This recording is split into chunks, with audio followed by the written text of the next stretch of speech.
So President Trump has brokered a peace deal and nobody said thank you very much. Not one world leader, not Starmer, not Macron, not Carney in, where is he now? Oh, that's right, he's in Canada, isn't he? Running Canada.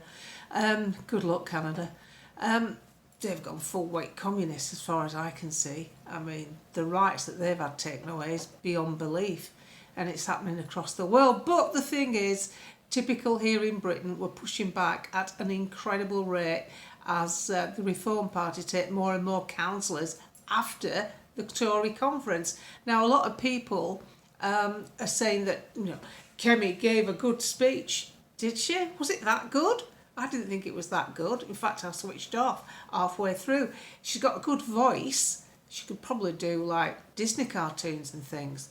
But I'm sorry, but the content, like generate the content, they're saying everything that they should have done when they were in power. I mean, Generate's come out with a really good video today. Hang on, I'll show you. Here he is. Now listen to the words. It's only short. Listen to the words. Bearing in mind they've been in for 14 years. He sounds pretty good. He's always very credible, isn't he? In sight. A new one is coming because the British people are fighting back. And conference, there's absolutely nothing that Labour can do to stop them.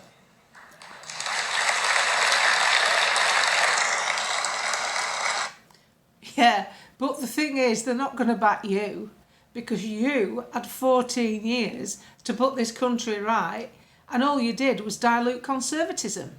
You're not conservative. And now you've come out after you've been popping diet pills and trying to look like Mr. Darcy and saying all the right things as though we're going to have to gravitate towards you. And what did that fool of a man say, Shadow Chancellor? Were the grown-ups in the room? No, you're not. You're the people that didn't listen to anybody for 14 years. You diluted conservatism so much so your grassroots turned away from you. And let's face it, let's listen to a bit more of Generic. The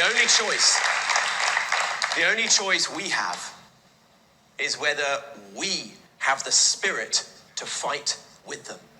Are we going to quit when the going gets tough? Are we going to dig deep and fight like never before? How long will our battle last? As long as it takes. Because Britain... I'd like to remind you all that it was the Tory party who introduced Serco contracts to landlords, to greedy landlords who could get basically nearly double the rent a normal terrace could achieve by handing it over to Serco, who paid for all the refurbishments and putting new kitchens in, bathrooms, central heating. They even re-roofed one place. That was under the Tory government. And don't forget, it was Generic and his merry bunch who decided it would be a lot cheaper because we're Tories, you see, we live so opulently and we all have a wonderful time.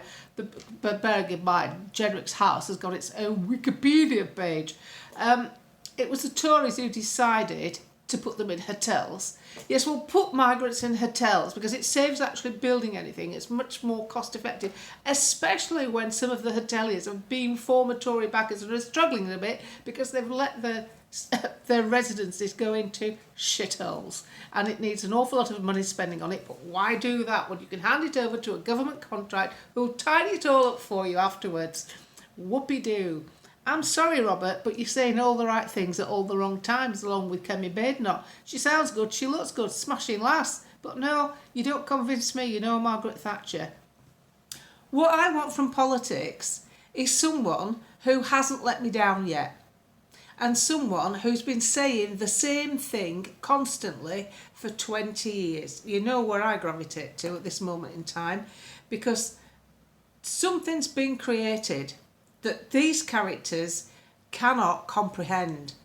Just like they don't understand social media, they cannot understand that the public are walking away from both major parties, even the Lib Dems, because people have had enough of getting shafted. It's got nothing to do with racism and it's got nothing to do with religion. It's got to do with getting shafted. You feel shafted when a migrant can sit in a hotel warm and cosy through the winter months with a full belly on 3 to 4 meals a day, endless cups of tea and coffee. This is when pensioners don't even put a kettle on, because pensioners last winter were actually having one hot meal every third day, then they didn't have to use cooking devices to save on electric. That is from the horse's mouth. And you've got them sat in hotels living like bloody kings. And that was under a Tory government. Starmer didn't put them there. Starmer's not taking them away, but Starmer didn't put them there. Don't forget, this government, these people who are trying to get you to support them now, also pay for 5,000 empty bedrooms every night of the week in case there's an influx of migrants that come. 5,000 empty hotel rooms. They don't even turn them over to the homeless, right? Nobody's turned up, let the homeless use them. No. The hoteliers are happy, they've got less work to do.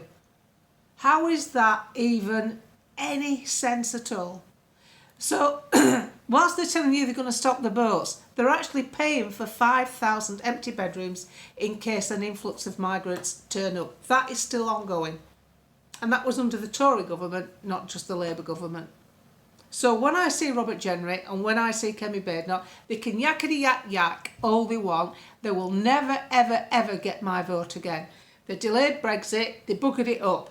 They gave fishing licences to fishermen overseas in Europe that they were charging our guys 75 to 100 grand for after Brexit. After. They delayed the women's state pension twice. They basically backed up everything that went on during lockdown, despite the fact we were sold really bad ideas, really, really bad, unverified protection mechanisms that made no sense, walking up and down in supermarkets.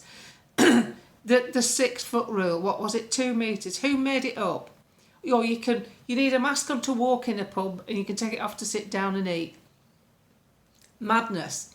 And they went along with this bullshit, where places like Sweden adopted a much more practical attitude that left their economy and their people in better condition. Their kids haven't got mental health issues over lockdown. Lots of our kids do.